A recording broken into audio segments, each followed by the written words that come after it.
find yourself getting passed by multiple cars, as I mentioned earlier on. So Nuhoff in a very precarious situation, but he often finds himself in these places. He doesn't qualify as well as he races. Up front, they are getting with Lee Aberdeen and Luca Varani, not very far apart at all here. But I just want to see how Alistair Haig deals with Marcello Kessler coming around the old hairpin.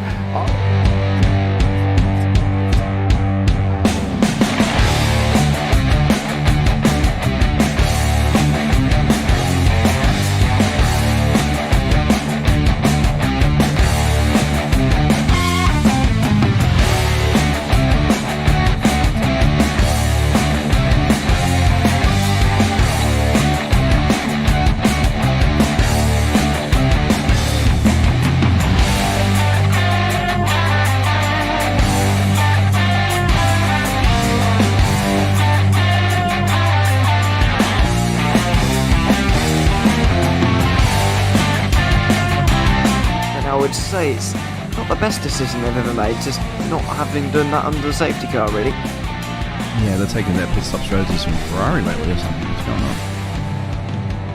going on? In turn one, just too much gas on them, too much feet on the loud pedal, and unfortunately he's dropped him all the way down the order. But Philip Hammer is out in front by an 8.91 seconds.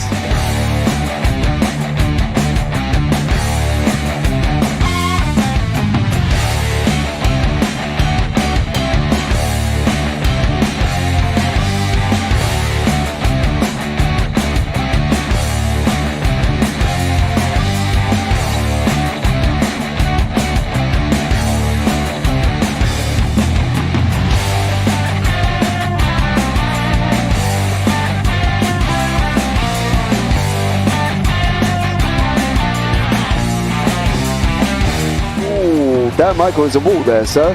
And definitely doesn't want to be hitting that earlier on as well. Difficult, the understeer is in the dirty air through that final corner because it's such a long corner and you get dragged off into the grass very easily. He'll have the slipstream down it towards the chicane. Peterson was briefly alongside, but that slipstream has saved him and kept him in third. Yeah, Varani now lost a little bit of time to Aberdeen, about half a second. Peterson is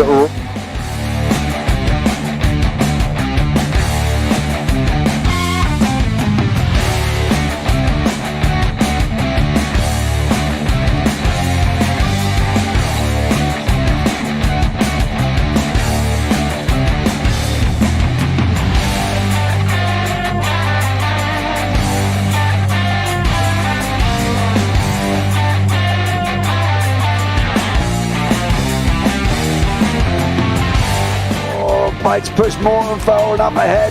He's got out of line. Is now Pike going to have a go at Werrell? Don't push him off. He's in the championship fight. Jack Werrell chasing down Carl Jacklin. Further down, Rob Williams and Chris Barnes. Sensational run outside line now though for the heavy braking zone. Around the outside goes the Audi R8. Look how much Miller's caught back into play. Exactly. Miller's still such up. He's left on second and change. All of a sudden Miller's back in play.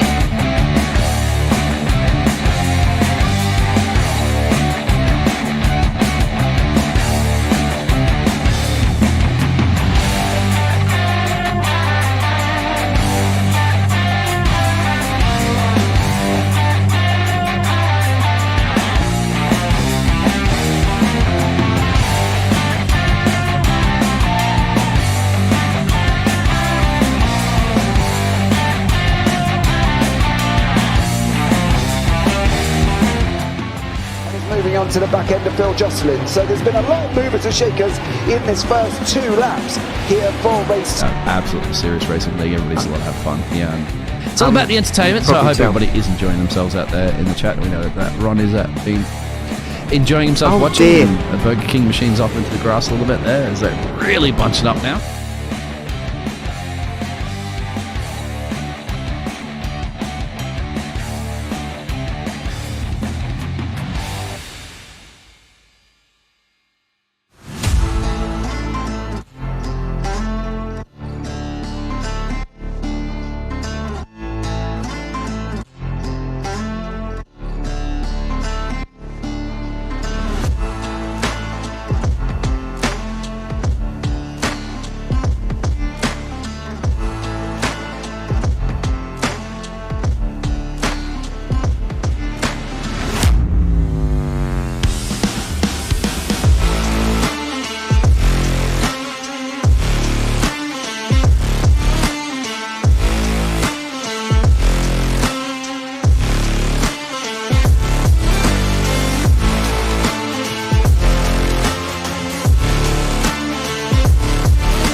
Does he have it? Medeiros is going to get it. Oh, they're going to toss it.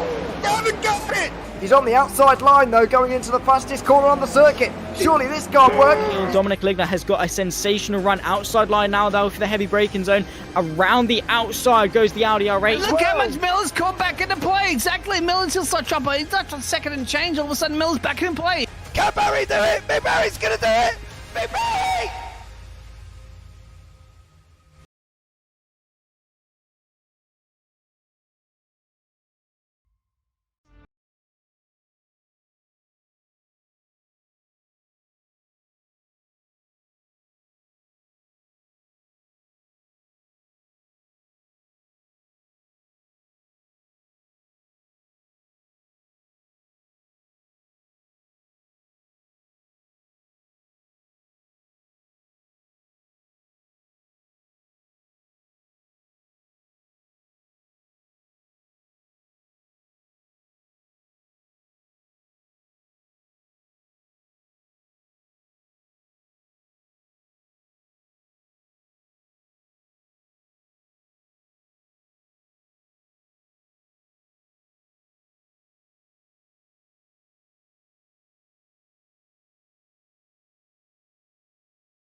Good evening and welcome to the LSRL GT3 Round 8 live from Donington Park, brought to you by JPB Broadcasting with myself, James Parfitt, and Dean Biggles into the booth here this evening as well. And it is Donny, 3.94 kilometres in length, set in Castle Donington. And this is an all-known epic racetrack. Corners such as Craner Curves, Old Hairpins, Starkeys, McLean and Coppice, and then we're going to be bringing in, just for good health, the left right of the S's down into the Melbourne hairpin. We can have a look at the championship standings as they stand right now.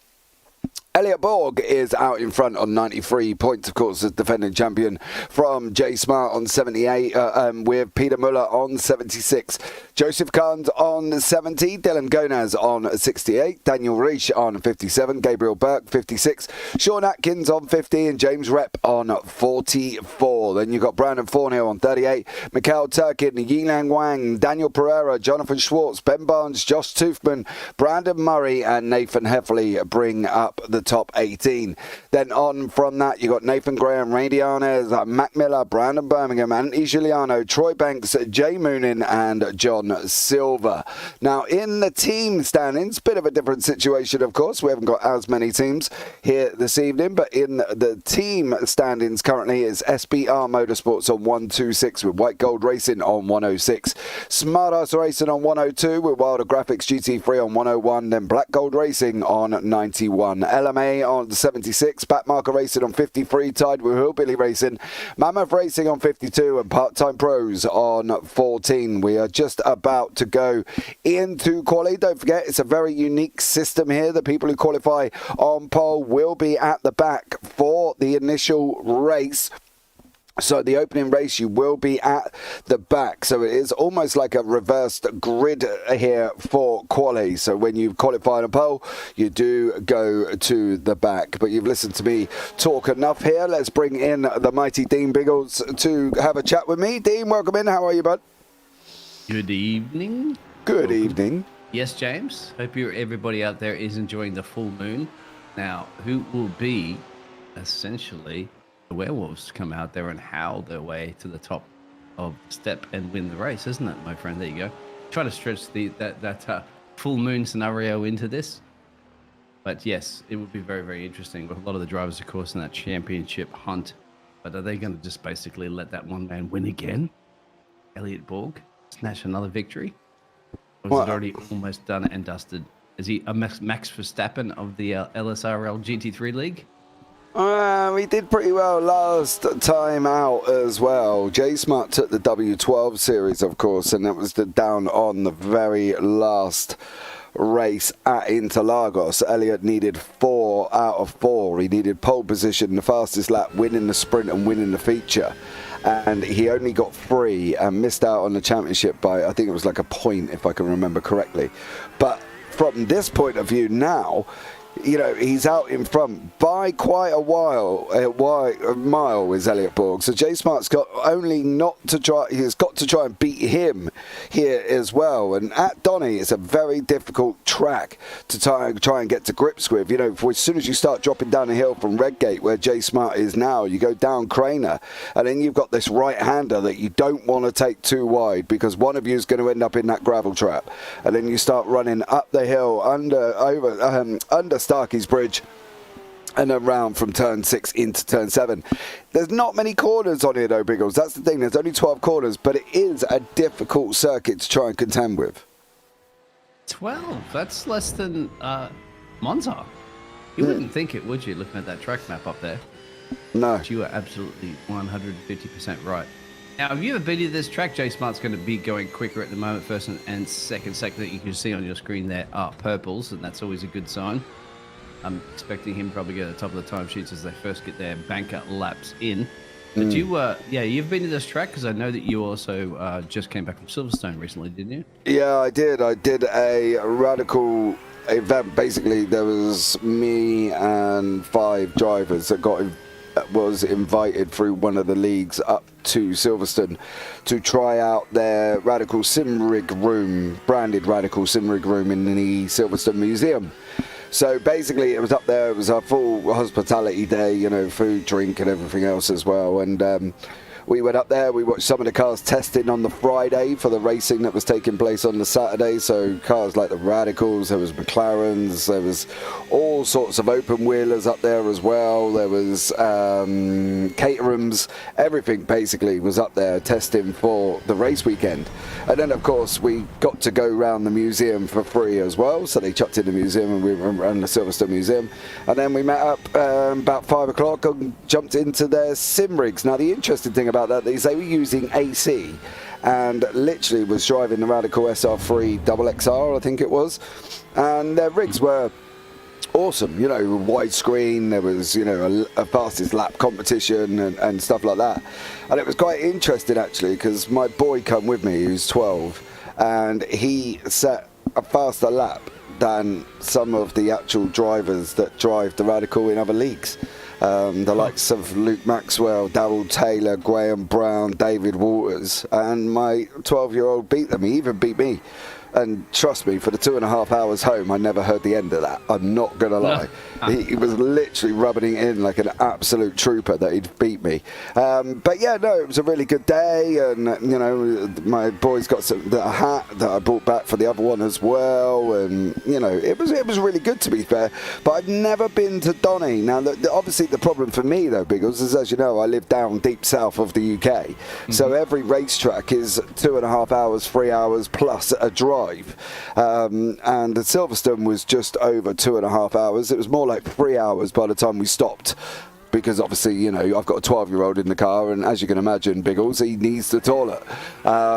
So yeah, but it was a really good day and going up to Donny is going to take me 3.5 hours as well. So yeah, it's a problem when you live down south. A little bit further. I don't know, unfortunately. Yeah, it's a little bit further up. Tracks specifically are in the UK because even the UK to me is. You complain about a couple of hours, mate, but here in Australia, it's like 14 hours to go to Sydney from Brisbane, so that's like nothing. But yeah. Yeah, but I think, you know, when you got a 12-year-old in the car, mate, trust me, having to stop every couple of hours or every hour and a half because he's drunk too much water and needs a wee. Yeah, it's not the most easiest thing. But look, we got there and he had a great time and he enjoyed it and he took photos. And he kicked butt. And he kicked butt as well on the machine, yeah, which was quite interesting. Using AC is just because they want to customise the specific cars. Yeah, it's modded, isn't it? It's modded, isn't it? And the SR3 as well. That's probably why, mate, because he's so used to driving in iRacing in different like cars and sim, like in that sim, and then it comes along and is like, oh, I can handle this, no problems, and bingo.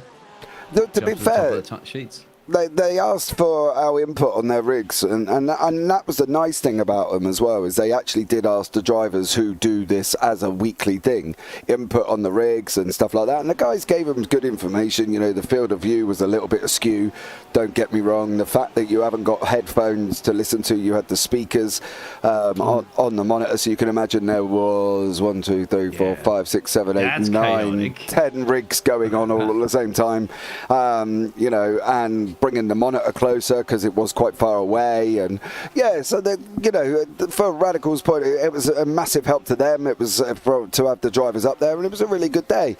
And Silverstone itself, dude, I don't think you actually realise how big it actually is until what time you go up there, because we were literally driving from one side to the other.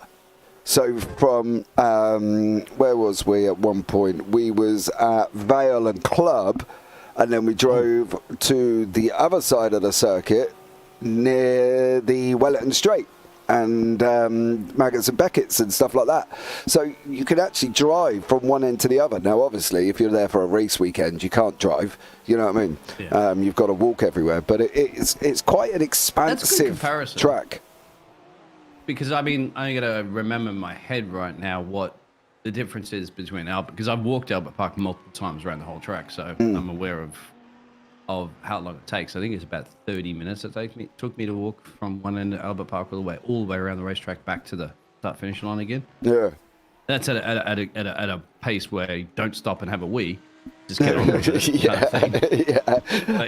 Silverstone, I imagine, probably might take you about 40 or maybe 50 minutes at best. As you said, it takes a little bit to drive, so yeah, I'd imagine that. Yeah, you have to drive over there. Elliot Borg goes to the top of the time sheets, immediately replaces a very good lap there from Jay Smart, but rubbing injury to insult because the man's about to put another faster lap in, James. Now, they have to be careful on them S's, though. The interesting about this is the fact that on them S's, where them 3 bollards are on the exit and entry, they don't actually stop the car. They kind of, you can just roll over them in iRacing, and they kind of just flap over and come back again. So they don't actually do anything. But what I was going to say is, if you catch them bollards in any shape or form, there's a nice little 1.5 second slowdown waiting for you. So to run that too wide, they're going to have to be careful. Elliot Borg's going to go over the line again. 6 minutes left of quali here. 1:26.920 for Elliot Borg. So he's done the fastest lap of the race. Absolutely flying. Did you see pulled in? Sorry to get pulled in right on the exit of the pit lane. Somebody was coming out at that point. Now it was not a big problem, was it? Oh, no. Then again, it's not long. No, it's open qualifying. So yeah, open. Yeah. Then again, I don't think anybody's going to have a problem coming out of the pit lane, because it is just coming out of the pit lane for an outlap. It's not like watching somebody on a flying lap. Flying, Of course, first in the 26s, mate. Yeah. It definitely is. You can see Gabriel Burke on a 1:29.881 as Imagine well. It was F1, mate. They'd be going penalty, blocking, penalty. Oh, don't. You'd have tears and tissues and all sorts going on, wouldn't you, and everything else. So it would be very, very dramatic. But, you know, here it's not so dramatic. It's a bit more manly, and they're not going to whine and whinge about it at the end of the day. One driver's not manly. We won't get into that. I tell you what, you can save that. You can save that for the Light Speed Racing Formula One. I tell you what, give the current drivers a gear stick, a steering wheel, and Ayrton Senna's McLaren that broke down on the way round into Lagos, and then see if they can drive it without all of these 27 million buttons on the steering wheel. Do you know what I mean? And let's be real as well, one of the other things I do want to pick up is, remember they went up to Bathurst, didn't they? There was an RB 16 or something it was up at Bathurst, and they played the national anthem through the engine. Yep. Didn't they start that years ago, I think? Yeah. One of the other, Renault or something did that. Yeah, but my philosophy is, if they could program it to do the engine, they can program it to drive around the track all on its own. They have. Yeah, they have. Exactly. They've done that before in the past. They've had a car drive around a track by itself, no problems, and put good lap times in. Exactly. No so why do you need? Nobody's going to want to watch. Maybe now, James, but let's talk about grandchildren. Yeah. They might have no problems with watching actual real cars. Let's say real cars drive around a track, but with people in the racing sims controlling them. Yeah, that driverless actually cars. sounds pretty cool. Yeah. It's almost like remote control cars, isn't it? Yeah. In a one-to-one scale. And that's the thing as well. If they can do that with a car, then they don't need the driver, right? You know what I mean? Max Verstappen getting paid millions and everything else. I still think it'd be good to have people back in a studio and then have literally the cars go out on track. I fully agree with you. You have less stewards. You don't need the safety cars as much and all that sort of jazz because the car bins it. The driver's not in it. Exactly. So you would can go still have completely fans go automated. to the track and watch it and stuff like that as well. But then, at least the safety of the drivers is not there, which means you're going to push a lot harder than what they would, which means it'll also be more entertaining. Yeah. As well. As you can see, entertainment to the fence at the moment goes James Sol Rep. McLaren there, James. Yeah, I got a funny feeling he's run down into the old hairpin and, oh no, the back end let go before. Oof. Yeah, that's strange because he would have been swinging to the right, isn't he? Yeah, back up. Very bizarre there from James. But we know Welcome, everybody. He doesn't like the car in general. He has come out and said he doesn't like the McLaren. So we did question. He got stuck with it. But for him, he's just got to now go and do it. You know, the best thing about the McLaren is the people behind can sit there with marshmallows out the window and frying them off the exhaust flames that come out the back of the McLaren. It's great. I love it. I think it's an absolutely incredible car. But it's a sexy looking car. Oh, mate, yeah. You should have seen some of the ones up at Silverstone, bro. I was going to say, you talking about that. Jay Smart may be responding right now to Elliot Borg, so we keep an eye on that one too. You got second sector and third sector purples. If he gets a fourth sector purple, mate, you get visiting those fruity machines in the United Kingdom right now, just down the road, actually, in the pub. He might get the jackpot. People in the US don't understand these fruity machines, mate, but if you go to the UK, you will. Vegas slots, aren't they?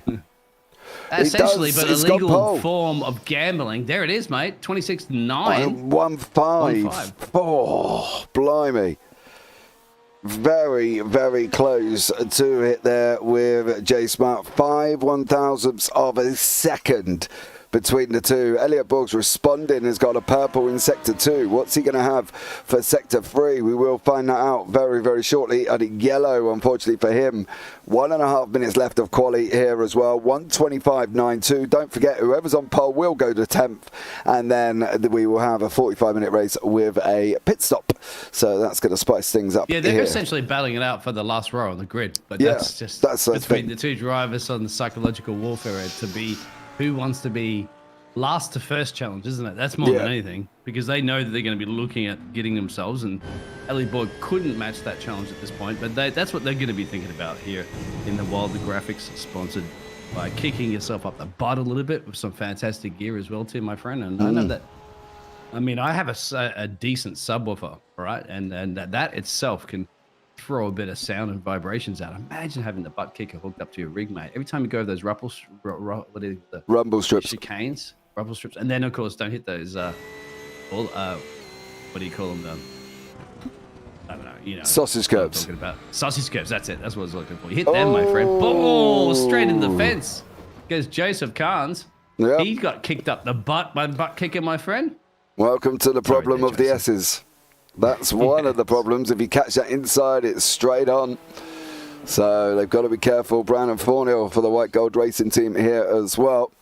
It's got 30 seconds remaining. Looks like Jay Smart's sitting on the side of the gravel. He is. Let's see what Brandon Thornhill can do as we're coming to the end. Yeah, I mean, this car is just unstable as can be. You need to, if you're got the option, put more wing on the rear end. I found it with the Audi as well, mate. There's no real long straights. I wouldn't worry about it. I'll just whack some rear wing on, try and stabilize. Yeah, talk to my boy. Racing Sim, say Italy, no? Yeah, he does a stellar job. And he's only 12 as well, so bless him. He came down the other day. Obviously, he's got my rig. It was like, Dad, can you put iRacing on my computer?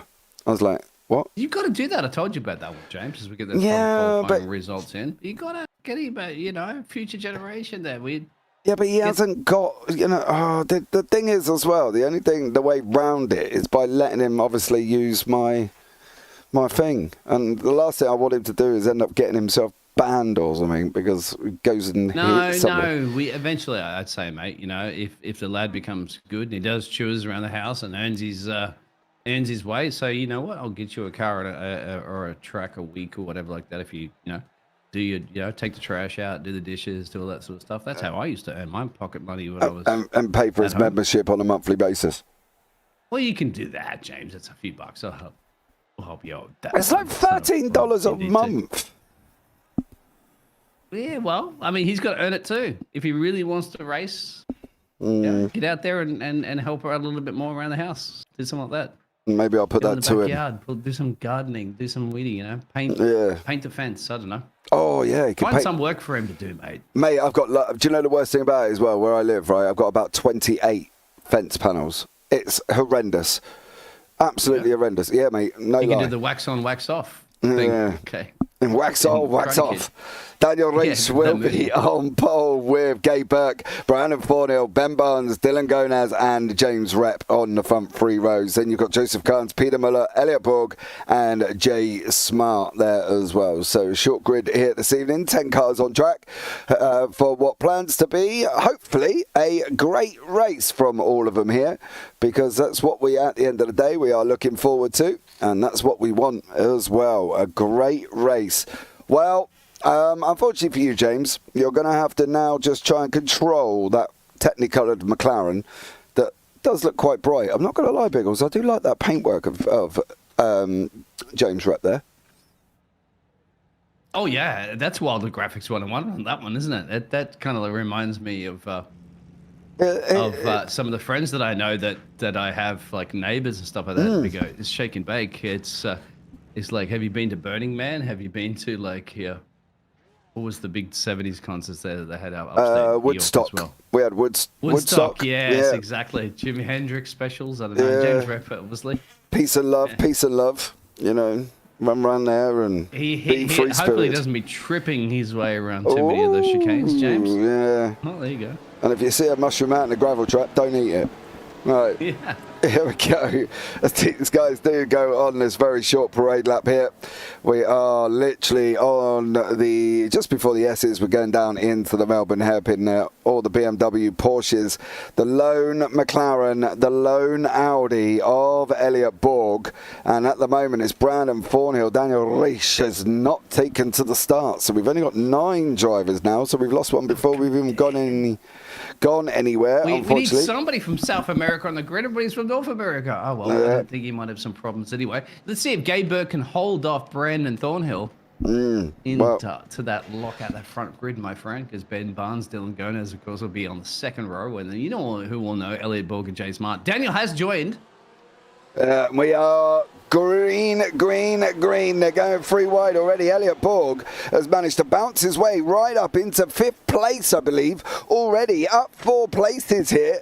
And absolutely stellar start, but it is Gabe Burke, Dylan Gonaz going side by side. There's a car off the side of the track, and it is James Rep in that McLaren. He's already off the circuit as they're coming around the old hairpin for the first time. And it's Gabe Burke, Dylan Gonaz, and Brandon Thornhill. White Gold Racing with Elliot Borg up 5 places now, and just about to make it number 6 there as he goes up the inside. And a job for Elliot Borg done already. Half a lap gone. Elliot Borg up 6 places. Dylan Gonaz up 3, and James Rep is there in the back down 3 with Ben Barnes down 4. So unfortunately, good for some, not good for others. And Dylan Gonaz and Elliot Borg are running side by side here, Biggles, and a stellar start from them.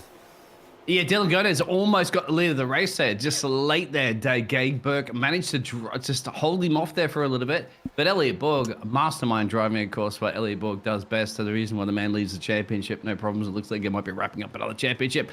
Look at the late braking he does as Brennan starts to creep into the back of the gearbox there. But, yep, I don't know. Dylan could have had very, very close. Gabe did a fantastic job to try to hold up Dylan, who gained 3 positions as well. So I honestly thought he was going to get the lead of this race by then. But if he doesn't do something soon, mate, Elliot Borg's on his tailpipe. Yeah, he definitely is. And J.E. Smart is also up 6 places by the end of lap 1. 43 minutes remaining here, and there's already the main protagonist of Elliot Borg and Jay Smart up basically 12 places between the, combined between them. So a great job from them guys. Once more, flying down through Craner, coming into the old hairpin, the right hander, of course. And we are keeping track of what's going to happen. Gonaz has just gone up there as well. Burke's off the side of the circuit. He's going to be losing places. There's another incident at the back. It's hard to enter. That was Brandon Thornhill, I believe. Thornhill got hit from there. Peter Muller ended up into the pits as well. He's got a broken car. Daniel Reich has come back out of the pits, and unfortunately for him, he looks like he's had a spin and around he has gone as well. So very tough for some of these drivers here, Biggles. And already Jay Smart and Elliot Borg have swapped positions. I couldn't blame Daniel because he had to come out straight out of the pit road, isn't it? Cold tyres, didn't even get like that first little warm-up lap in. So, but then again, he's already got a couple of places gained as the other two drivers go in there for the fast repair, no doubt, if they choose to use them. Believe that, Jay Smart now in P2. So what happened? How did Jay Smart get past Elliot Borg? Well, we can have a look and show you on this one. This is how he's managed to do it. Elliot Borg was tripping over, and Smart has gone through and then forced a gap coming down into the S's, and that's how he managed to do that as well. Smart got his elbows out over Borg there, and Borg was never going to try and take it too wide, and he did a stellar job. James Rep once more has now got Gabe Burke in front of him as well, and Rep in that very slippery, slidey McLaren that he does not love. He has specified his hate for that car, and now Dylan Gonez has got Jay Smart right behind him. It's going to be tough here to stop Smart between Smart and Borg here, Biggles. I think this is pretty much a two-horse race. Yeah, it's just unfortunate at this point, isn't it? Yeah, these two are going to be out. Dylan now has to try to hold on. I don't think he can hold on because Jay Smart's going to set up the inside for the Smart Racing team. You know that one, James. But Dylan's still there. Dylan's still there. You're not going to yield it, my friend. Doesn't need to yield. It's called a motor race. Jay Smart a little bit more clever on that one. As puns are coming thick and fast, and Elliot Borg right now is going to apply a little bit of pressure to Dylan. Look at this. He's going to send a dummy up the inside. No, he's going to, yes, he will send a dummy. He's going to tuck back in through the S's here, James. Good motor racing. Love to see it. Lap 3, 40 minutes to go. We've got Rep, Fournier and Muller into the pits here, and unfortunately for James Rep, I got a funny feeling there was a wall at the end of this incident. We saw this as well. We've seen this already, didn't we? From Rep. The reverse. Oh, he's tripping. He's tripping. But we saw that in practice from him. Yeah. Didn't we? We saw the same thing. He did the same thing backwards. He's not agreeing with that car. You know what? At least he's change the livery up there and see whether or not the car's agreeing with delivery or something like that. And that he already does not. No. Happy camper with that McLaren. No. Guess we'll have to contact McLaren and see if they give him a real McLaren and make him get his build his confidence back in the car. And that looks like a little bit of tiny net code contact, but there was contact. It was, and Borg's off. Borg's off the side. There was net code. Borg tries to avoid Dylan Gonaz. Is he going to be able to stop it before he hits the wall? He is. Sure. Did Jay contact a little tap to Dylan, which forced a well, he didn't actually touch Dylan. Watch there. Didn't look like it. No. See the gap? And then yeah, but sometimes that comes down to the net word that iRacing don't like to use very often because they don't want to say that there are little issues, of course. Come on.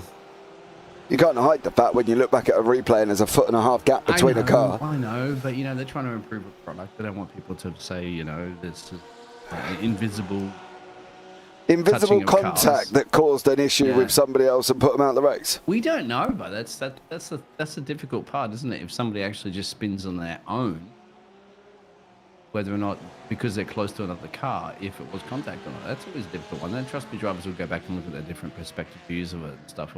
So I don't look at that too much there, James, but I am looking at the moment of Gabe Burke trying to hold off Joseph Carnes. Sorry, Ben Barnes. Yeah. It ended with He ended Barnes. NES. Yeah, that's fine. Close enough. Here, Joseph Carnes is sitting in third at the moment for SBR. So he's doing an absolute stellar job. Gabe Burke there sitting in fourth, also for SBR as well. But as you can see, Ben Barnes is getting closer. This is your closest battle on track. We have got 38 minutes remaining. And let's see if Barnes can remotely get near the front end of Gabe Burke. And that's his view from Barnes' car. There is Burke in front of us as well in that Wilder Graphix liveried machine. And it does look great with that little honeycomb effect on it, Biggles. I love that honeycomb effect. And speaking of this, I would imagine, in this virtual racing league, rather than actually looking at the cars on track as a virtual cars on track, if that were real cars on track, James, you'd imagine, once again, talking about that one, how cool it would be, because the damage on the cars would be a lot more, because it's realistic, isn't it? Once again, you're almost like driving an RC car, a remote control car. So if you just slam it over those chicanes a few, and you get too deep like that, you can get a flat spot on your tire, and that'll be driving like a 50 pence coin or whatever you call it in the UK. No, 50 pence piece, yeah, sliding like a 50 pence piece. Elliot Borg just gone past Barnes, of course, while he was on his way down. James Repper's had another little ta-ta-ta with a wall at some point, but he's still up and running here. Elliot Borg now trying to chase down Gabe Burke. Jay Smart out in front by 1.8. Then you got Dylan Gonaz, Burke, Borg, Barnes, Reish, Muller, Rep, and we've lost Brandon Thornhill. And I can show you why we lost Brandon Thornhill earlier on, and this is one of the reasons. He's already off there, so I think it was a little bit earlier on. There we go. He goes round, and then unfortunately, boom, straight contact for Brandon Thornhill from the White Gold Racing, and he is off the side of the circuit and out of the race. Elliot Borg chasing down Gabe Burke there. Well, I think, James, because he already used a fast repair. Did he? I'm not quite sure if he did use a fast repair. They have a fast repair, so of course the damage can be fixed quickly. But if he did use one, he may very well like to retire from the session, unfortunately. Here we go. Oh, no. One of you's gonna... don't be doing that, bro. One of you would have got a severe-ish slowdown on that one as well. And you don't want this battle to be finished by a slowdown, because one of you will lose more than the 1.5 seconds by the time you lift off and then wait, and then it's frustrating. You never lose 1.5 seconds. You always lose 2.5, if not more, as well, trying to get rid of them. I generally try and drive to the next slow corner as quickly as I can, and then brake quite heavily in the slow corner so the time comes down a little bit easier. Do you know what I mean? Probably not the ideal way. Driven in like a month. Mate, March. I think no, it wasn't even March. Yeah, March. Back in my day. I wouldn't be surprised. I wouldn't be surprised if Elliot Borg isn't tucked up on the back of Jay Smart as we get down to the business end of this race. I would not be surprised. First of all, it's going to get past Gabe Burke. Yeah, one driver at a time. Yeah, Burke's making it very difficult for him. However, Borg's trying to go around the outside now of McLean's. He's not. He's going to try that cutback, see if he can get the run up into the inside of Coppice, which he is going to have. Slight little leaning on each other from Borg there. He does make it through over Burke, and Borg is through. Borg is through, and he's now on the hunt for the cars in front of him, which is Joseph Kahns, 9.9, nearly 10 seconds up the road. And now for Kahns, he's trying to get onto the back of Dylan Gonaz, which he has managed to do here as well. So Gonaz could be under attack from Kahns going in as well. We've got 34 minutes on the clock here, Biggles. It's going to be tough for Dylan to hold on to this, I think. I think so as well too. So Joseph Kahns looking pretty spicy on this one, gaining 4 positions. Looked like Daniel Reish had a little bit of a moment again there for the Brazilian driver, but still currently running at P7, a little bit quite back further. You can see on the track map. But here we go. Opportunity for Joseph. But Dylan Gonaz is going to be like, my friend, well, the White Gold Racing team is going to deny him any possibility of an overtake. If anything, that's going to actually probably bring Elliot Borg into play, isn't it? He's 9 seconds to change down the road, and Elliot Borg in open, clean air is like a Max Verstappen. Yep. Absolutely. I wouldn't be surprised if that gap's going to come right down before they get into the pit stop cycle, which will probably be within about the next 10-15 minutes, depending if anybody's going to try an early one or a late one or what the situation will be. That will only be time will tell, as these guys now are running off down in through the S's. They've got to be careful. There you go, there's them invisible barriers on that side of that chicane as well. They don't actually hinder your progress, but Ben Barnes is now caught up to the back of Gabe Burke. So Gabe Burke must have had a bit of a rotten lap there and is now behind. He's now in front of Ben Barnes. So, yeah, it's going to be tough at the moment for these guys, Barnes and Burke and Carnes and Gonaz, to try and get on here, because they've only got 33 minutes remaining and they've still got that pit stop left to take. So Gabe Burke doesn't defend the inside. Barnes almost looks up the inside there, doesn't manage to make it through around Goddard's, and then we're going once more off down that straightaway, and the two Porsches battling it out here once more. Gonaz and Borg are also battling it out here currently with the SBR Motorsports of Joseph Carnes trying to chase him down. He's got to have a better run out the old hairpin. Take the inside if he leaves it open. Oh, not there. Oh, man. He's thinking about it. I was like, my friend, I don't know if you realise that corner's going to come up thick and fast and catch you on that one. That scrubbed a little bit of speed, but he's going to have another opportunity as well. Two battles, of course, there. Burke and Barnes, Gonaz and Carnes. I'm a poet. I didn't even know it, James. No, you didn't. See, it's all that many years experience you have, Mr. Biggles. And that's what it is. As they drop over down the first crest, they're going to come down into the second one now. Downhill braking, Barnes and Burke and Carnes and Gonaz still fighting it out. I couldn't do it as well as you. Improv, I tell you, man, you're missing those improv classes. You have to rehearse that one. Maybe I need to. I got it the wrong way. 5 times in a row as well. Sorry. I got it round the wrong way, didn't I? Burke and Barnes and Carnes and Borg. No, we'll work on it. Well, work on it. It's fine.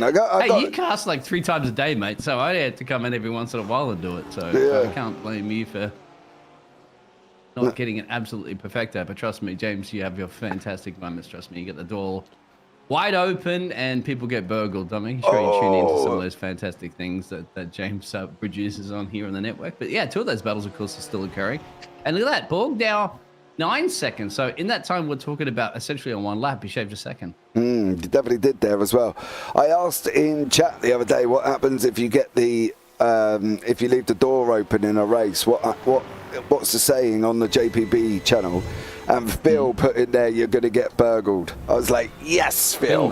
Phil knows. Yeah. Phil's the #1 fan, I have to say, isn't it, on JP Broadcasting Network? I mean, I've actually had the luxury of Phil coming in for a couple of races recently. Phil's the top of his game, my friend. He's the best pit lane reporter you're ever going to find. So if you get Phil in the chat, hit him up. Ask Phil any question you want. He's going to answer it. The man's been around the block a few more laps of the sun than we have as well. Definitely has here, as we've got half an hour remaining, and we've got Carnes and Borg, Gonaz and Carnes battling it out for second and third here. Smart's out in front by 7 seconds. Borg's about 9 seconds back. And you can see there, Joseph Carnes goes in a little bit wider than he probably wanted to at Goddard's. He's got to try and now keep that draft behind Gonaz. He's got to try and bring him in once more. And then out of Redgate, he's got to be looking for that run down into Craner up through the old hairpin. He got a stonking run out of it last time. Gonaz just positioned his car in the middle of the track there, and Carnes had nowhere to go. So from Carnes' point of view, he's got to try something. But where he is going to be able to do it, Biggles, that's going to be the question. He's got time on his side, 30 minutes, so he's got to size up his opponent, which he has been doing for some time. It's more importantly about Joseph Carnes here, thinking about, right, how much time am I currently losing being to him, of course, held up. 28.5 for him. Dylan, 28.3. More importantly, Jay Smart, 27.4 last lap, and Jay Smart actually took a bit out of Elliot Borg. Now, Elliot Borg, of course, 28.3 in clear air. Elliot Borg's thinking about not these other drivers at the road here. He's thinking about Jay Smart. I can guarantee you that, being on top of the championship. And with a 28.3, he's going to be a little annoyed. Must have made a little bit of a mistake. He's going to have some time. I'm just looking at those 2 times, James, because I feel that that's going to be maybe the future battle, pending what happens in the scenario here with Dylan and Joseph.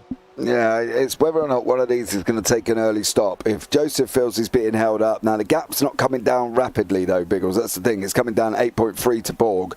It's getting extended out to Smart. Smart at the moment is absolutely flying. What's the gap from Smart to Borg at the moment? 17. Smart's the fastest lap time, James, so he's responded big time. He knows he's got a biggest gap he possibly can to Elliot Borg is the best thing he can have, as these two are still battling it out, and that just gives Jay Smart so much more breathing space, my friend.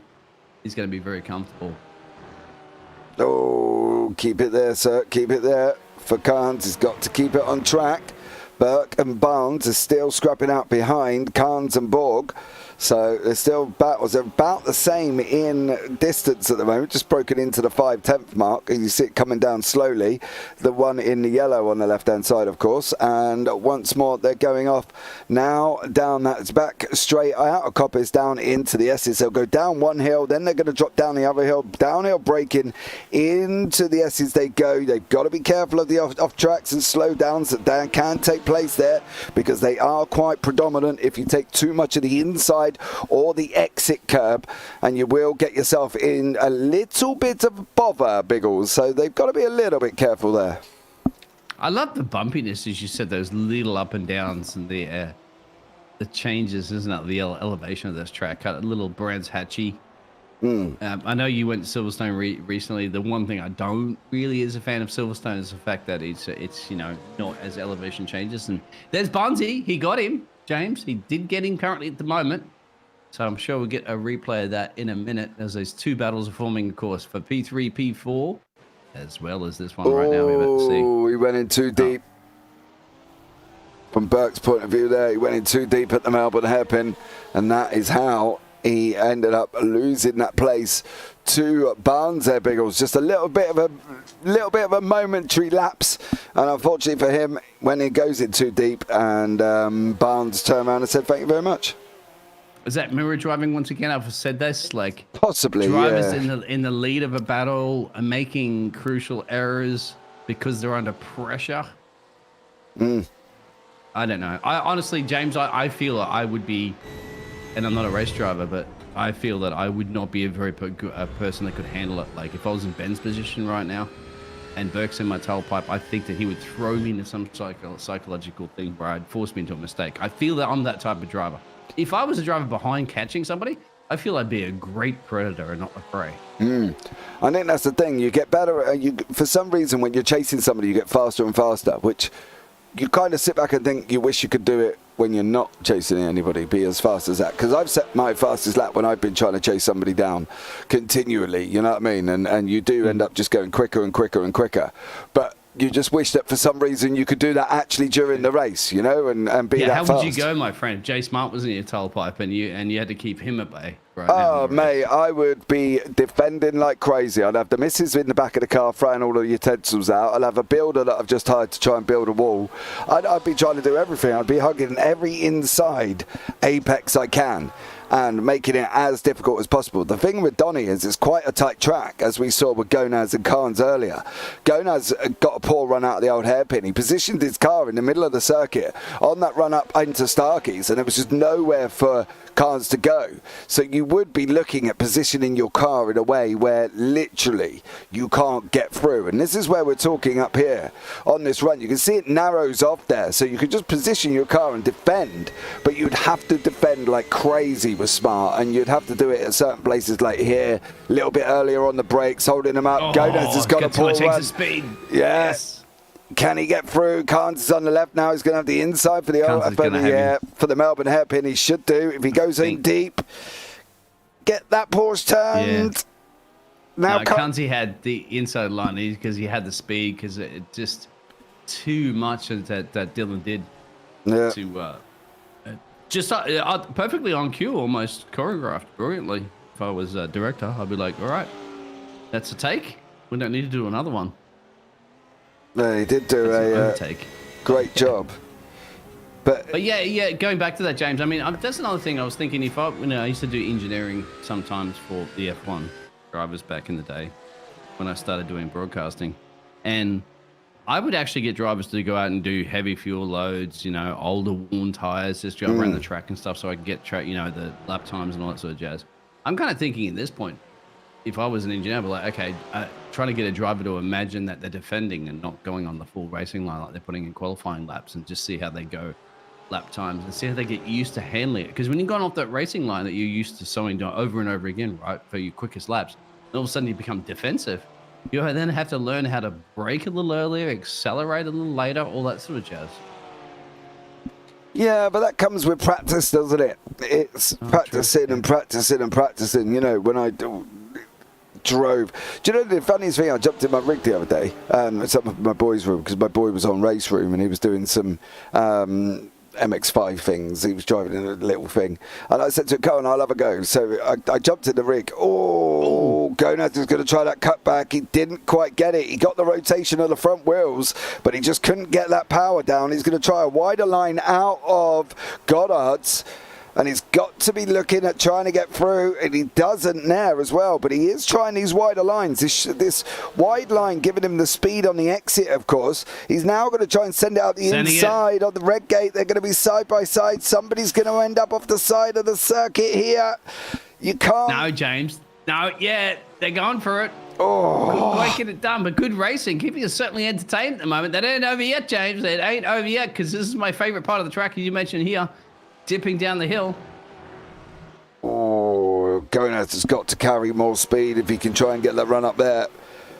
Gonaz in the BMW, chasing down Carnes in that Porsche, of course. Oh, I don't need to chase down too much. It's going to be handed a gimme on that one as Joseph went a little bit too deep into the grass. A replay. Yeah, he went in too hot, carried too much speed out of McLean's, and then just couldn't do anything about it, and the car overgripped when he got back on track and spun him round. So Joseph Carnes there. I think it's better for Joseph at that point to follow. Would have been better to follow. Dylan, I think he was far better, more confident following. He's going to let Elliot Borg through. But yeah, I think at that point, because you still have 21 minutes in the race. I mean, it's always good to have a little bit of overtaking opportunity. Of course, if the driver is having a mistake, you'll have to find have to wait you get past them. But yeah, the pressure once again, like I said, I couldn't handle it, of having a car right up my gearbox and I'm trying to focus forward. I haven't had that mental skill, and some drivers can handle it really well, some drivers can't. It's helping Jay Smart, my friend, because it's giving him more of a gap. 27.898. And then Elliot Borg put some flying laps in. He didn't put one recently in that last lap because that incident up the road probably made him lift. But he's been trying to shave a little bit out of Jay Smart's time per lap, knowing he's still got 20 minutes to go. As I said, I'm still expecting a Jay Smart and Elliot Borg showdown for P1 and P2. Sorry, Dylan. Hope you do get it. But for now, that's what I foresee, James. That's what I think as well. I think after the pit stops, it's going to be very close between Borg and Smart. It's whoever's going to blink first, I think. Jay Smart out in front by 13 seconds. Now, he did have a moment somewhat earlier on. How big a moment did he actually have? That's coming out the old hairpin. Oh, okay, so he just run it up. He's lucky there that car didn't go round on him, because if that car got back on track and then gripped up like it did with Joseph Carnes, you see it as it goes, snaps out the other way, that would have been a possibility for him. So going to have to be a little bit careful. It looks like Daniel Reeses at the moment. Oh, yeah, Daniel's been having a few moments, unfortunately, for the Brazilian driver. Been sent that at race control. Just not a happy camper. Maybe didn't quite get enough practice in on this circuit, or the Brazilian says, give me Interlagos any day of the week. Look at that. Massive snap. He tries to correct 3-4 times even, and just doesn't go around it. All tracks are everybody's favorites, as you know. And some of them you just don't agree with. And Elliot Borg goes in. So here we go. He is going to jump first, James. Yeah, he is. Now let's see what Smart's going to be able to do. If Smart can get off the grass, that's always a good start. Because you don't want to be on there, you want to be on the stuff that can make you go faster, and that is the tarmac. Round the right-hander of McLean's we go, then we're going to go up the hill into the blind hairpin of Coppers. As you can see, you can't actually see it till literally very late, and if you cut too much of it, again, there is a nice little slowdown waiting for you at the end of that one. And Smart's putting in the laps. Borg's dropped all the way down into 5th place currently. We can give you the whole 17.8 seconds stop time, 39.83 pit lane time for Elliot Borg from obviously start, stop and out again. So not too bad at all. Now what is Smart going to be able to do? He's got a 52-second gap to Borg. So maybe Jay Smart should, in theory here, with that pit lane time, be able to go in, get changed and come back out again. He should. Jay Smart will be looking at his tyres. He's been matching. So somewhere on there, he goes in right now. Somewhere along the line there, he's been getting either race messages, spotting messages or whatever, say exactly the times that are occurring for those drivers behind him and how to manage it in the pit road there, when to get in there, when to get out. He wasn't dropping any time too much. We also have another driver, Dylan, going in as well too. So Ben Barnes and Gabe Burke still yet to box. It's going to be interesting to see, obviously, where Elliot Borg will come out of this one. He's made his pit stop. I honestly think that it should not be a problem for J Smart to resume the lead of this race. He had a good gap to P2, and he was putting the same times, if not matching perfectly, the times of Elliot Borg. So, job done, you'd have to say, for J Smart. He's matched everything that's been thrown at him for Elliot Borg right now. No, the only man that's jumped into second is Ben Barnes. I've also got a funny feeling here. Gonaz is going to get out before Borg. There's Gonaz. You're going to see Borg in the background, and Borg didn't clear any of them.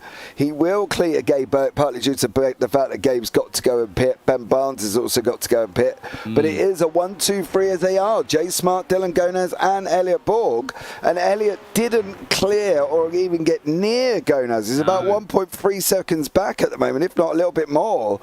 So he didn't even get anywhere near him.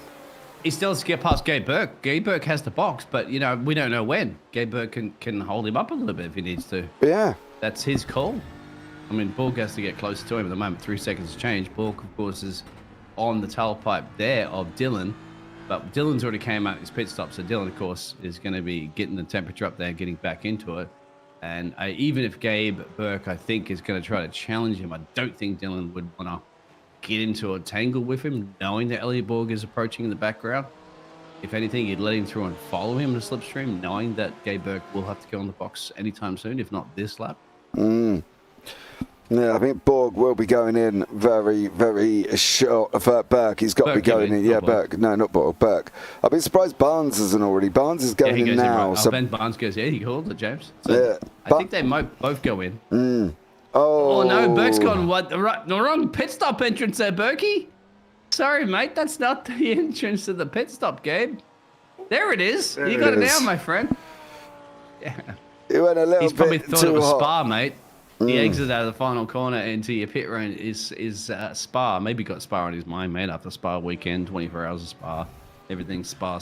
I'm done with the track right now, James. I don't even want to see it for a month or two. Mate, I don't even. You know what I mean? We're putting the calendar together for the new JPB GT4 and Clios, and no, Spa wasn't even on the list. But there is some great racetracks on that list as well coming up for season 3 of the Clios and season 2 of the GT4s. So be aware on that one. We will be announcing that shortly as well when sign-ups will open. So if you fancy getting yourselves involved as well. And don't forget, we've got the TCR League starting this Friday as well. Sign-up still available. You've got about 10 spaces left of a 40-car slots available. We have got 10 spaces left. So there is... I'll do one.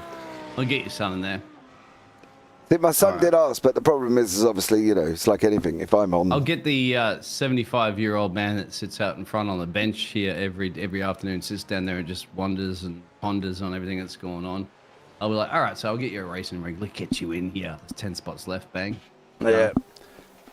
But hey, well, you know, Phil across the pond, my friend. He's 75. Well, we got 80. Well, sorry, he's 65. We have a 70-year-old driver. He's in another league. Alan Toon. Yeah, Alan did a great night tonight in the Clios. He finished fifth overall out of the whole field of 25 cars.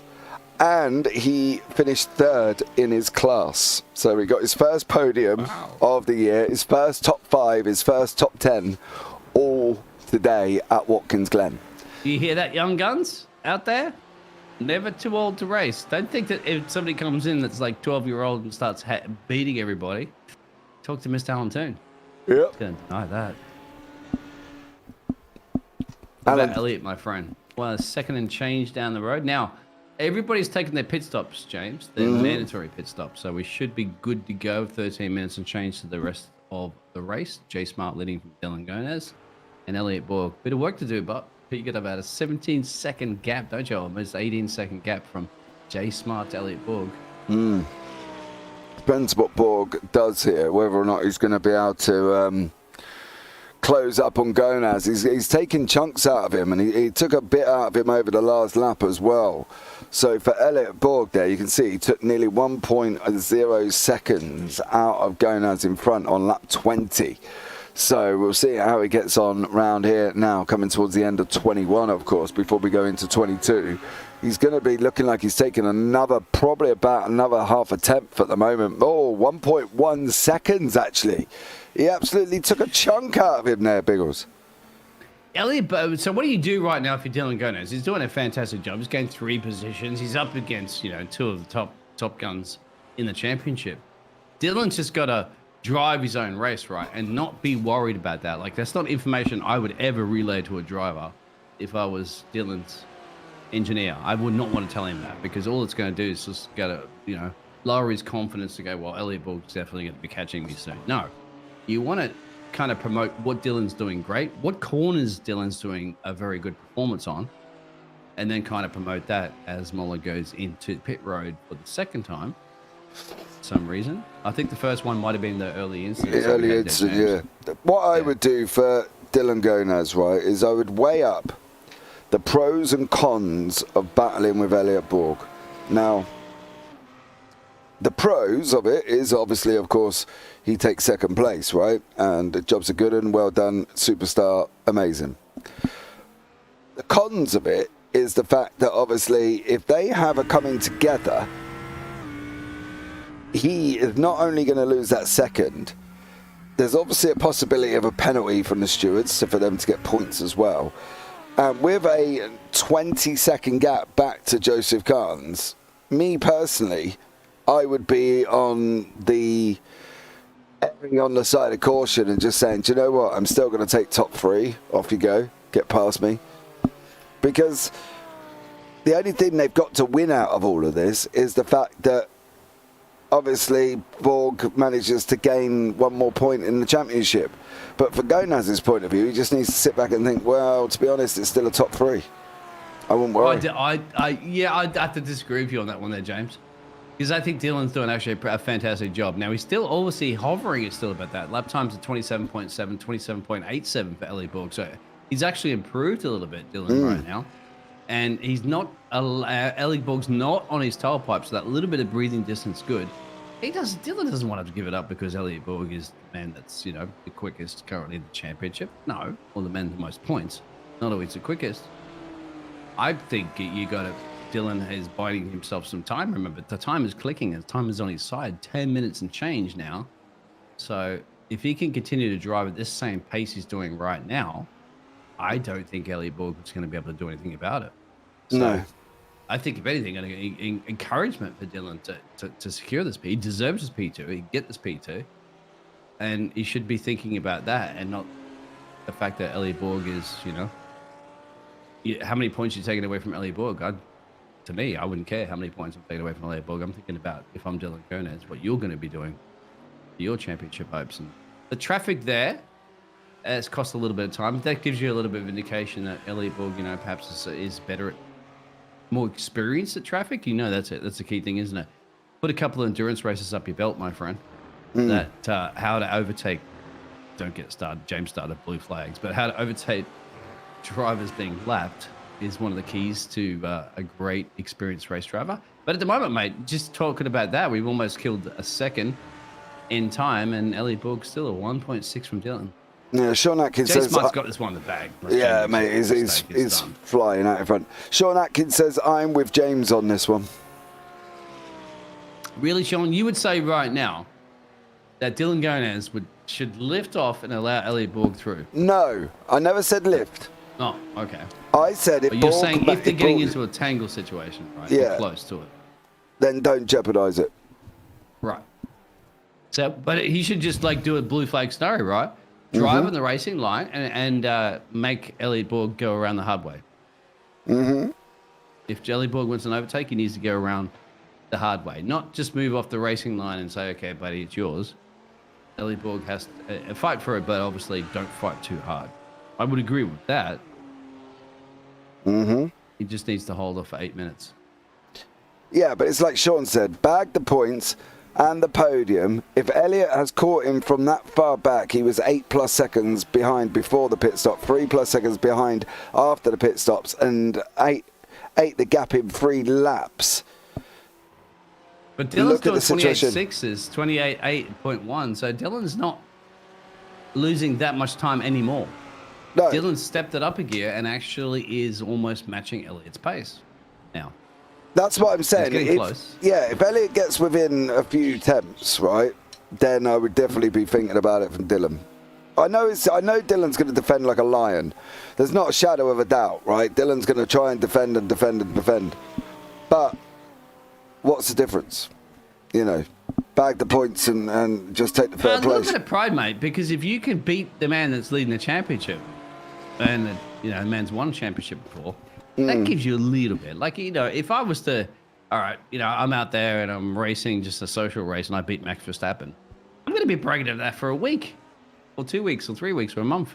Can you do that on a keyboard and mouse? Oh, either way, but I still would say that I beat him, and let's say legitimately as it is on pace right now. Yeah, that's going to give you a confidence boost, of course, going into the next races. It's a confidence boost. Remember that too, that you are competing with the best in the league, and you're holding in there. So, if he could do it, he could do it. Well, he's got 7 minutes. You got to get that mental thing out of your head to say that Elliot Borg is better than you. He's got to think he's not. That's all I'm saying. But as soon as you give yourself up, that's what happens with race drivers, isn't it? Become number 2 drivers. They're in their head to say, well, the other driver's better than me. You should never have that in your mind. Is that what we're saying's happened to Checo Perez then? I don't think so, because Checo's... I think he tried at the start of the season, and he's making his own mistakes. Maybe that is getting his head. It's happened before with race drivers. Michael Schumacher and his teammates, Michael Schumacher would deliberately get in their head, deliberately throw them off psychologically, and force them in their mistakes. And that's a part of it being a good race driver. You can see right now, Elliot Borg is really going to apply. We'll see, because Dylan's the only man right now that can answer the question that we've been talking about. I know, but back to points, isn't it? These are only our opinions. Yeah, of course. Is what happens on track, yeah. So there's no right or wrong answer to any of this. It's just drivers going to do what they can do best. And the worst thing is if contact prevails here.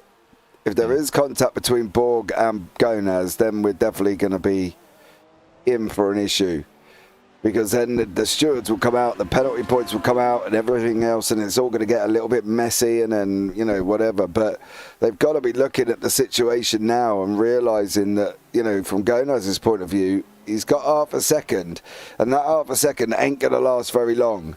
So he's got to be looking at trying to do something, position his car in a way through this section alone where Borg cannot get through. From Gonaz's point of view, he's got to nail that old hairpin. He's got to roll it in and get the speed on it. And now position your car where he can't get through. You can do the same thing out of McLean's. Position it in the middle of the track. Borg has got to then try and think about what he's going to be able to do. Come over to the left a bit as you're looking at your screen. Now this is going to be the tricky bit, because he's got a straight. Hug the left-hand side of the circuit. Let him run round the outside. You want to force him round the outside. You give him the inside line and he's going to be able to push you out. You want to try and get him on that outside line now and then start coming through. And the same here. He can run round the inside now. Gonaz can. So there you go. Over you go, son, on that defence. And he's got to do that continuously. Borg, you can see Borg's going to try to cut back, right? So all I would do now is just drive it up the white line. Literally drive it up the white line and force Elliot Borg out wide. He is doing that exactly.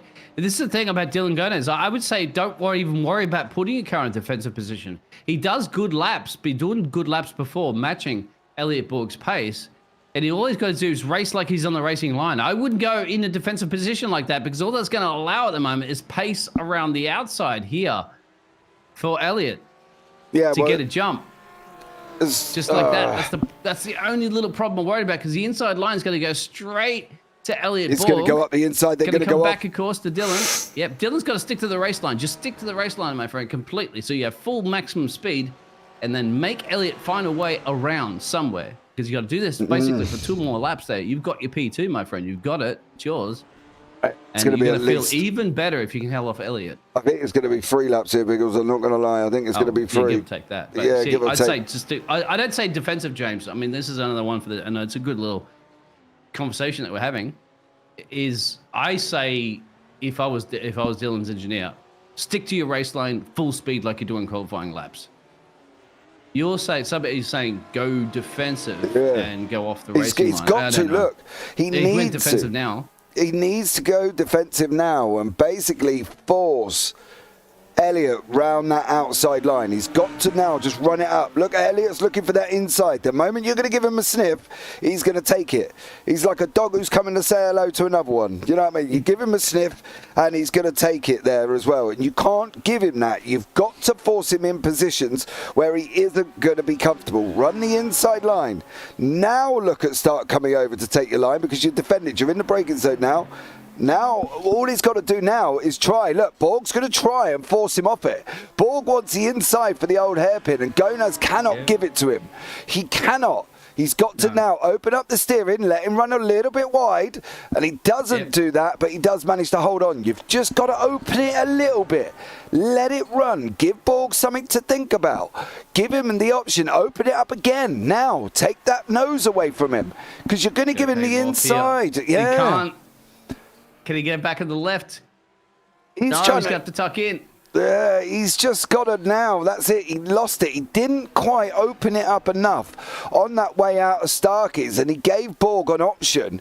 And as soon as you give Elliott Borg the option, he's like a dog with a bone, mate. He's going to go and dig up your favourite rhododendrons and your sunflowers, hunting for it, and that's what Elliott Borg did.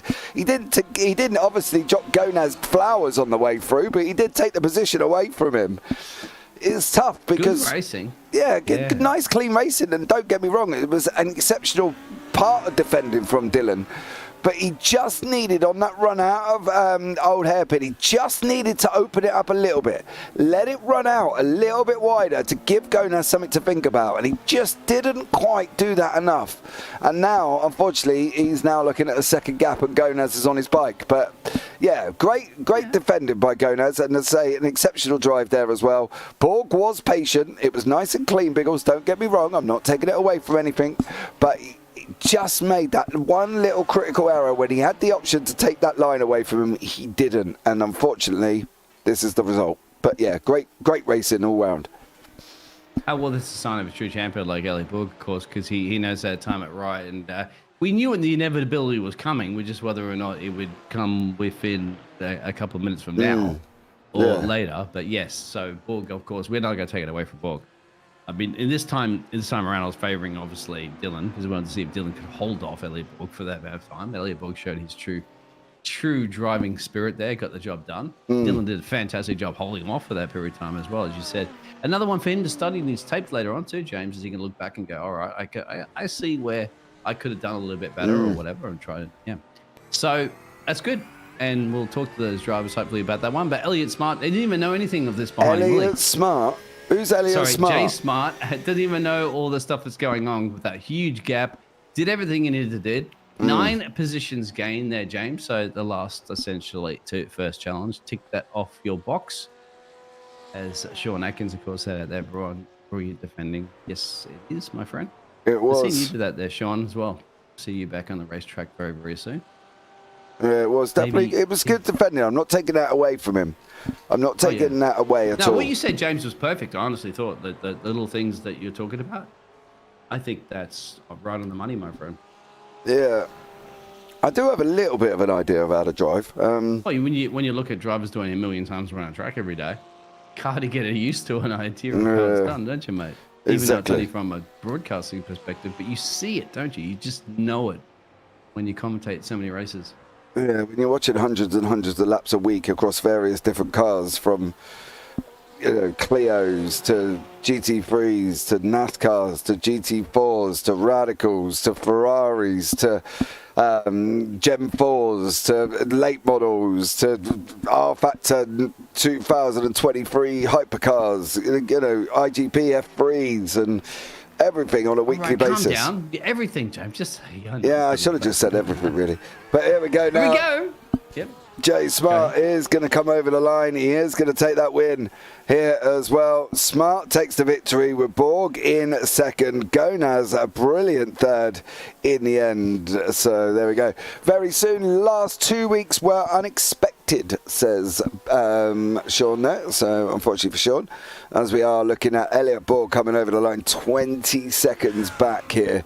Dylan Gonez at 2.4, and then we got to wait nearly another 24 seconds for Joseph Carnes to go back. What about Peter Muller? What's Peter Muller up to? We haven't seen much of Peter this evening as he's tries to chase down Gabe Burke around the last little part of the circuit here, and he's got to go through the S's, of course, the left, right.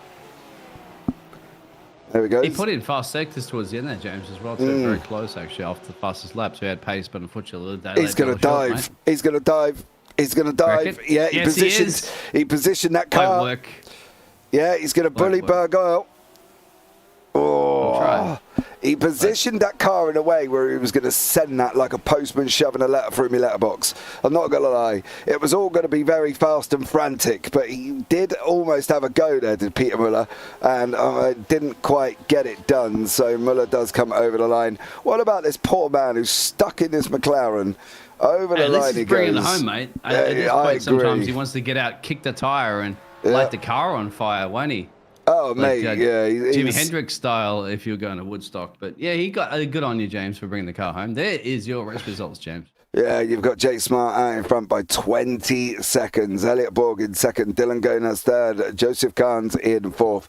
Ben Barnes fifth. Gabe Burke sixth. Peter Muller seventh. Daniel Reich eighth. James Rep ninth. And Brandon Fornell is your top 10. We can have a word hopefully here as well. I want to try and drop Gonez into the waiting room. I'm just going to do this randomly because then none of them can argue. And then I'll be like, right, gentlemen. So there we go. So we will have a chat. Let's start off with the man in third place, Mr. Dylan Gonez. Dylan, welcome in. How are you? Good. Yourself? Good, sir. I'm very well, thank you very much. That, I got to be honest, was some very stoutly defending there. Thank you. I was hoping. I was like, man, the car count's not great. We got to give these boys a show here. Dylan, you were giving us a show, mate. You'll have to talk us through that because that was epic. Well, when I got along, I don't know. I'd have to look in the replay. I'm pretty sure I come across Jay there early in the race and had the save of my life. I don't know if you guys seen that. Yeah, there was about 1.5 foot gap between the two of you. Oh, really? Yes. Dang. Some net code then. Yeah, there definitely was. Listen, I've got one little hint for you. All right. All right. Now, as you know, I spend most of the time in my booth and I watch 100 laps a week, right? That's right. On that run up from Starkey's, if you'd have just opened up that steering a little bit, he wouldn't have got that run around the outside. Right. That's my. Are you showing that right now, James, in that slow motion repo? I am. Yeah, he's just going round past him now. Oh yeah. I see. So if you come out when you dive down the inside of here, if you'd have literally got the inside line, which you did do, and then open it up a bit. Yeah, then just opened it up a little bit, because then that would have stopped him coming through. Because he took the inside away here. So if you'd have just opened it up a little touch of a more, you would have had it. But he just, it was great going because you just didn't quite close the gap off. And that was the thing. You were doing so well. And I was sitting there saying, like, you're doing so well. But it was just a bit of a close one. You know what I mean? But, yeah, it was a good run. Anyway, Dylan, you've done a stellar job here once more, of course. Appreciate that. Third place, that ain't a bad run at all, is it? Yeah, no, it was fun. And then I saw Elliot on the relative hunting me down. I knew he had way more pace than me. I couldn't quite figure this track out. I love coming here and lapping it, but I've never really raced here before. So once I seen the quali times, I was like, oh, I'm in trouble here. But head down and like I had a good battle with Joseph too. We were having a good bout there before he spun, and that was fun too. So I don't know. I'm glad I'm on the podium, and I was giving Elliot crap because last season we were all teammates, top 3 right now. Hey, I don't know if you remember the team name Smargona's board. Yep. I was like, Elliot, you need to let me have P2 because it'll be a legit Smargonasborg. But it didn't happen. No, it didn't happen. We've just seen him nip up the inside out of Starkey's on you there. And, if he just opened it up a little bit, he wouldn't have got through. But Dylan, an absolutely stellar job there, bud. Well done on your third place and enjoy your podium. Thank you. Live and learn, and I appreciate the pointer. Yeah, don't take it off me though, mate, because as I say, I'll spend most of the time in the booth, you know what I mean? So I got thick skin, brother. Yeah. It's all good. All right, man, you take care. Cheers, buddy. Cheers. So there we go. Now let's have a chat with Elliot Borg, who spent most of his race chasing down Dylan there. Didn't want to give him the second place, as we've just heard from Dylan. Elliot, welcome in. How are you? I'm pretty good. I ruined the Smargonasborg result. You did. Not happy. Why? Not happy. Did you not want to come home in that kind of fashion? Did you not want to all be together? Well, the reason we're so excited to not be on the same team is so that way we can battle like that and put on a good show for you guys. Well, it was a definite good show. Dylan did defend for his life there as well, didn't he? He did indeed. Yeah, I was trying to set him up, and he would cover it off. So really, it was a blast. There were a couple battles I had trying to get back to him that were a bunch of fun. So Gabe Burke can defend pretty well too. So it's honestly been a bunch of fun racing with these guys. Yeah, definitely has this evening as well. Not many people on track, but there's still some great racing between yourselves here as well. When you got through, did you sit there and think, "Oh, finally, I've done it"? Yeah, absolutely. Because after coming down the hill, lap 3, there was no contact on my end, which made me even more frustrated. I just got on the binders trying to woe up and not get into the back, which is usually pretty successful, except when you're coming over a hill in the Audi, because it doesn't like to slow down when the rear is just a little free. So tried to straighten it up, and the rear was not straight, the fronts were, and around she went. Yep. So it was fun to battle back though, race with some guys, and that start, I don't know what happened, but I got. It seemed like everybody was just kind of waiting on the green and waiting, and the green came, and everybody was still waiting, and it was like, I'm gonna go. So yeah, I got a good jump, but Jay was right there, and Dylan was ready to battle. So it was a good race overall. Yeah, it definitely was there, mate, as well. So well done for that. And a stellar job. Congratulations on your second place there, bud. Anyone you want to shout out before we let you go? Yeah, a big shout out to the Smargonasborg boys. So it's good to get a podium with all of us on it. But, it couldn't have been the true Smargonasborg. But like I said, glad we're not on the same team so we can battle. And we're not wrecking our team championship. No, definitely on that one, mate. But well done there, bud. And congratulations. Thank you. Have a good night. And you. All right, next up will be Jay Smart, the man who got in his car, decided that he didn't want to race anybody else. I'm going to go for a Sunday drive round Donny. And he did. He took the win by 20 seconds there as well. He could have had a cup of tea and still stopped for a KFC on the way round, and he still would have been out in front. Jay, welcome into the booth, buddy. How are you? Howdy, boys. Hot, sweaty, but pretty happy with that win. It was a weird race, honestly. Like, I made a ton of mistakes. I had a bunch of off tracks where I was kind of basically just mowing the lawn. Yeah, we saw a couple. We did see a couple of them, Jay, yeah. Really, really difficult. Short. And I watched back the incident with Dylan, saw the net code, so that was pretty unfortunate. I didn't want to get it that way, but happy with the result nonetheless. Yeah, but you can't do a lot about that. We talk about it and, at the end of the day, it is what it is, isn't it? It's part of the situation when you're racing online and when you've got so many people and stuff like that. It is what it is. But at the end of the day, we don't want to talk about it, but we have to. And when it causes that kind of drama and stuff like that, Dylan managed to save it. Not so much for Elliot, who I think slammed on it or tried to sort of break and avoided both of you. He ended up going into the wall. But look, overall though, bud, let's not give take anything away from the fact of what you've done here tonight. You have literally flat out just dominated this field here this evening. Yeah, I appreciate that. I don't know what happened to Peter either. I noticed he pit early, and when he came out, I couldn't really get past him. So, if we were on the same lap, I definitely think we would have had a good battle, but I don't know how it would have turned out, So, yeah, I think I drove my race and had some luck in my favor as well. But yeah, definitely excited with the result. Yeah, well done there, Bud. Congratulations on your win. Took the win by 20 seconds. Sunday drive, all done and dusted for you, young sir. You can go home and have some roast dinner and enjoy yourself now, mate. But a stellar run. Congratulations, Jay. Anyone you want to shout out before we let you go?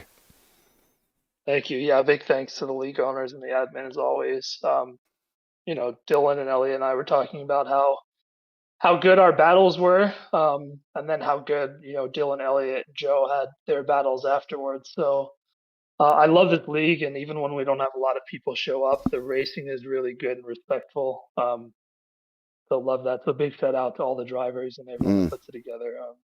Thank you guys for putting on the show. I'm definitely going to rewatch it to see what happened with Dylan and Elliot. It sounds like there was some good stuff going on. Yeah, there definitely was there, Bud. But Jay, thank you so much for joining us there, Bud. And look forward to having a chat with you as the season goes on. Yeah, thank you guys. Take care. So there we go, Biggles. Another race done here as well. Even with the low field, we still had some great racing. Biggles. Oh, we might have lost Biggles. Yes, sir, I'm here. Yeah, we had absolutely fantastic racing. Sorry, I was muted the whole time there, James. Yep, okay. That was brilliant. Yep. Donington Park, another UK track down, and more races to go. So, yep, let's see. Good to see, obviously, some of the drivers doing some of those great performances there, making their way out through. But Jay Smart, of course, got the job done in a dominating fashion. No, he definitely did. So well done to him. But for now, guys, we're going to wrap it up here this evening as well. So from myself and the one and only Mighty Biggles up here in the booth, you all take care. Have a great week. And you never know, we might see you on the track sometime. Good night.